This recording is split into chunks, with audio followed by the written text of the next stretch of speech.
Hello everyone, আসসালামু আলাইকুম সবাইকে। কেমন আছেন সবাই? আশা করি আপনারা সবাই ভালো আছেন। ঢাকা তাদের ২য় ম্যাচে মুখোমুখি হবে দুর্বার রাজশাহীর বিপক্ষে এবং দুর্বার রাজশাহীরও এটি 2nd ম্যাচ। ঢাকা এবং দুর্বার রাজশাহী দুজনই তাদের ১ম ম্যাচে হেরেছে। এখন দুর্বার রাজশাহীর কথা যদি বলি, তাদের দলটা নিয়ে আগে থেকেই অনেক ধরনের কথা হচ্ছিল। বিশেষ করে তাদের আসলে লোকাল প্লেয়ার ছাড়া ফরেন প্লেয়ার একদমই নেই। সো এই জায়গা থেকে তারা একদমই তাদের প্রতি ফ্যানদের খুব একটা আশা ছিল না। সেই জায়গা থেকে তারা বরিশালের সাথে যথেষ্ট ভালো খেলেছে। তারা ম্যাচের একটা উল্লেখযোগ্য সময় পর্যন্ত তারা নিজেদের ফেভারেই তাদের ম্যাচটা ছিল। ইভেন তারা খুব ভালো স্কোর করেছে। সেখান থেকে বোলিংটাও খুব ভালো করেছিল শুরুতে। মাত্র ৬১ রানে ৫ উইকেট পড়ে গিয়েছিল বরিশালের। সেই জায়গা থেকে আসলে বরিশালের ব্যাটসম্যানদের দারুণ ব্যাটিংয়ের কারণে সাথে রাজশাহীর বাজে বোলিংয়ের কারণে ম্যাচটা তারা হেরে যায়।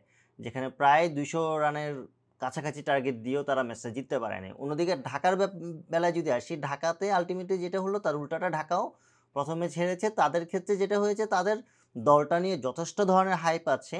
তাদের দলটা যেহেতু শাকিব খানের দল, সো তারা ওই হাইপটা ক্রিয়েট করতে পেরেছে। কিন্তু সে লেভেলের হাইপটা ক্রিয়েট করার পরও তারা আল্টিমেটলি মাঠের খেলায় তাদের পারফরম্যান্স দেখাতে পারে নাই। সেখানে অন্যতম কারণ হচ্ছে তাদের টিম ম্যানেজমেন্টের অনেকগুলো ভুলের কারণে। দেখেন, তাদের ম্যাচ যদি আমি দেখি, তাদের আল্টিমেটলি যেটা হয়েছে ১ম ম্যাচে, যে বোলিংয়ের কারণে তারা প্রায় 190 প্লাস তাদের টার্গেট পড়েছে এবং সেটা চেস করতে যেয়ে তারা সেটা পারে নাই। পারার কথাও না। তারা যে ধরনের টিমটা তারা সাজিয়েছে, স্কোয়াড যেটা সাজিয়েছে, সেটা আসলে খুব একটা ব্যাটিং নির্ভর টিম বলা যাবে না। কারণ তাদের টিমে আল্টিমেটলি অলরাউন্ডার তারা প্রচুর নিয়েছে। সলিড ব্যাটসম্যান বিদেশি প্লেয়ারদের মধ্যে খুব বেশি নিতে তারা পারে নাই।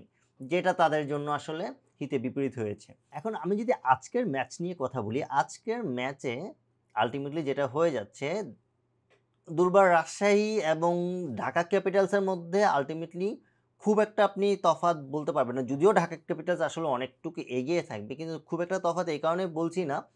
দুর্বার রাজশাহী যদি তারা ব্যাটিংটা আগের ম্যাচের মতো করতে পারে এবং তাদের বোলিংয়ে আসলে যে প্রবলেমটা, এখানে আমি অ্যাকচুয়ালি ক্যাপ্টেন্সির প্রবলেম বলব। কেন ক্যাপ্টেন্সির প্রবলেম বলব? দেখেন, আমি যদি বিজয়ের কথা বলি, বিজয় গত ম্যাচেও যে স্কোরটা করেছে সেটা দেখতে ভালো স্কোর মনে হচ্ছে, কিন্তু টি-20তে অ্যাকচুয়ালি ভালো স্কোর না। তাদের হাতে এতগুলো উইকেট ছিল, সেই জায়গা থেকে তারা আল্টিমেটলি বিজয়ের দরকার ছিল আরও ১৫ থেকে ২০টা রান বেশি করা। সে যদি আরও ১৫ থেকে ২০টা রান বেশি করতে পারত, তাহলে সেটা দলের জন্য খুব ভালো কাজে দিত।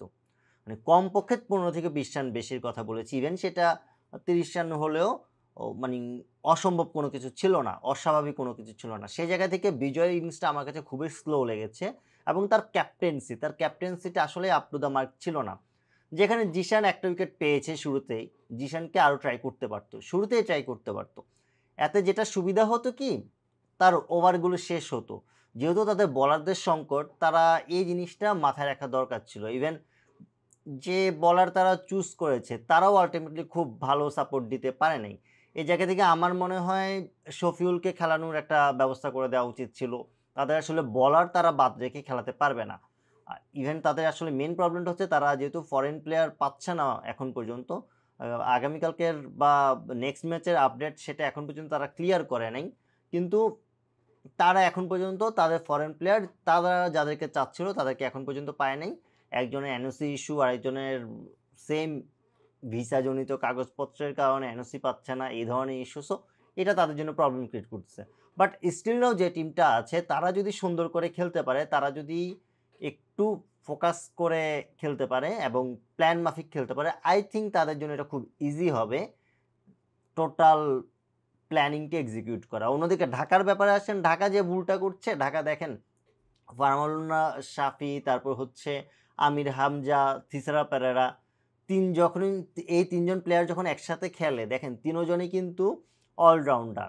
এখন অলরাউন্ডার হলো যে প্রবলেমটা, তারা ব্যাটিংয়ে যে খুব ভালো তাও না, আবার বোলিংয়ে যে খুব ভালো তাও না। আমি খুব ভালো মিনস যেটা বুঝিয়েছি সেটা হচ্ছে টপ লেভেলে থাকা, লাইক একাই ম্যাচ জিতিয়ে ফেলা। সেই জিনিসটা আল্টিমেটলি তারা হয়তোবা বোলিংয়ে করতে পারলেও ব্যাটিংয়ে ওই ধরনের পারবে না।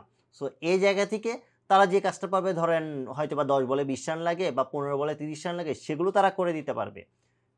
ওই সিনারিওটা যদি ক্রিয়েট হয়, সেটা তারা করতে পারবে। কিন্তু ওপেনিং ধরেন আপনার ২০০ রানের টার্গেট পড়লো, আপনার ওপেনাররা একটা ভালো স্কোর এনে দিবে বা টপ অর্ডার থেকে একটা বিধ্বংসী ইনিংস এনে দিবে, টর্নেডো ইনিংস এনে দিবে, সেটা করার মতো তারা আলটিমেটলি প্লেয়ার চুজ করতে পারে নাই।